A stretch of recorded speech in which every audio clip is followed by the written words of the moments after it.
वैदिक पंचांग दिनांक 15 अक्टूबर 2024, दिन मंगलवार, विक्रम संवत 2081, गुजरात महाराष्ट्र अनुसार 2080, शक संवत 1946, अयन दक्षिणायन, ऋतु शरद ऋतु, मास आश्विन मास, पक्ष शुक्ल, तिथि त्रयोदशी रात्रि 12:19 तक, तत्पश्चात चतुर्दशी, नक्षत्र पूर्व भाद्रपद रात्रि 10:08 तक, तत्पश्चात उत्तर भाद्रपद, एक वृद्धि दोपहर 2:14 तक, तत्पश्चात ध्रुव, राहु काल शाम 3:19 से शाम 4:47 तक, सूर्योदय सुबह 6:35, सूर्यास्त शाम 6:12, दिशा शूल उत्तर दिशा में,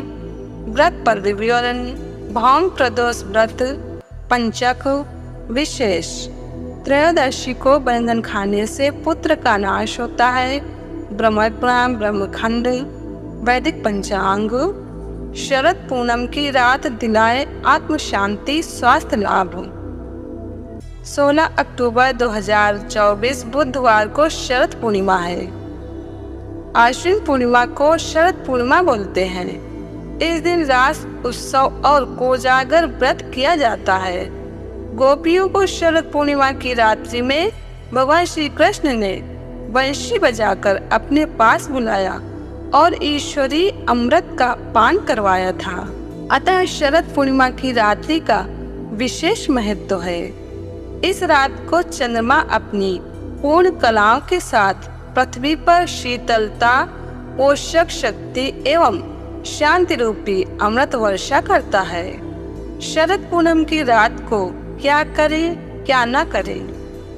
दशहरे से शरद पूनम तक चंद्रमा की चांदनी में विशेष हितकारी रस, हितकारी किरणें होती हैं। इन दिनों चंद्रमा की चांदनी का लाभ उठाना, जिससे वर्ष भर आप स्वस्थ और प्रसन्न रहें।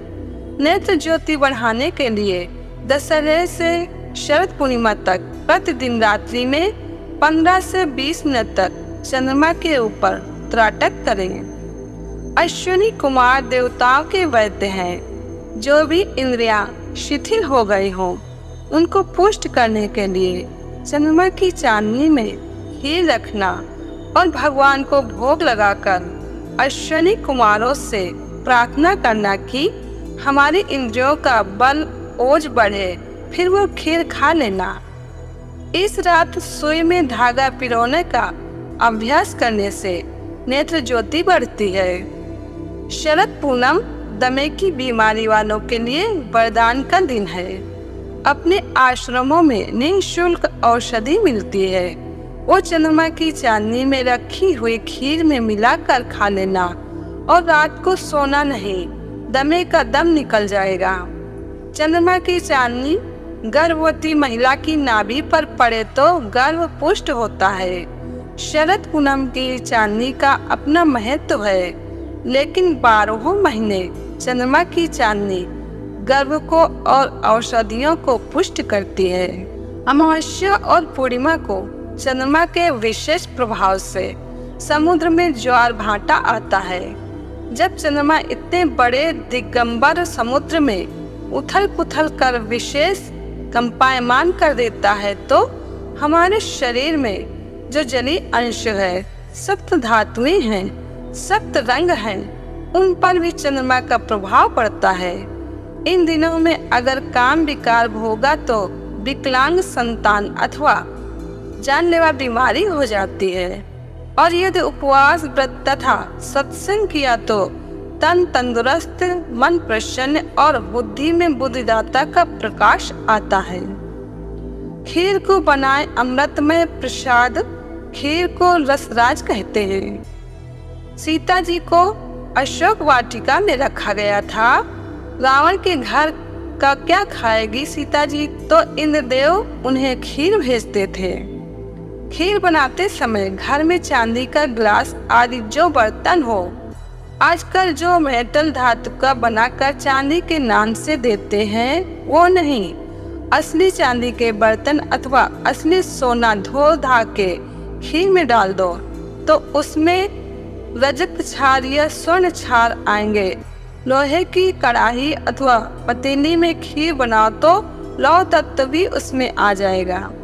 इलायची, खजूर या छुहारा डाल सकते हो, लेकिन बादाम, काजू, पिस्ता, चारोली ये रात को पचने में भारी पड़ेंगे। रात 9 बजे महीन कपड़े में ढककर चंद्रमा की चांदनी में रखी हुई खीर 12 बजे तक आसपास भगवान को भोग लगा के प्रसाद रूप में खा लेनी चाहिए। लेकिन देर रात को खाते हैं इसलिए थोड़ी कम खाना और खाने से पहले 1 चम्मच मेरे हवाले भी कर देना। यूँ अपना खोलना और भाव करना, लो महाराज आप भी लगाओ भोग, और थोड़ी बच जाए तो फ्रिज में रख देना, सुबह गर्म करके खा सकते हो। खीर, दूध, चावल, मिश्री, चांदी, चंद्रमा की चांदनी इन पंच स्रोतों से युक्त होती है, अतः सुबह बासी नहीं मानी जाती। स्रोत ऋषि प्रसाद। वैदिक पंचांग। वैदिक पंचांग संपादक अंजनी बहन नीलेश ठक्कर। वैदिक पंचांग प्रकाशित सूरत शहर गुजरात। वैदिक पंचांग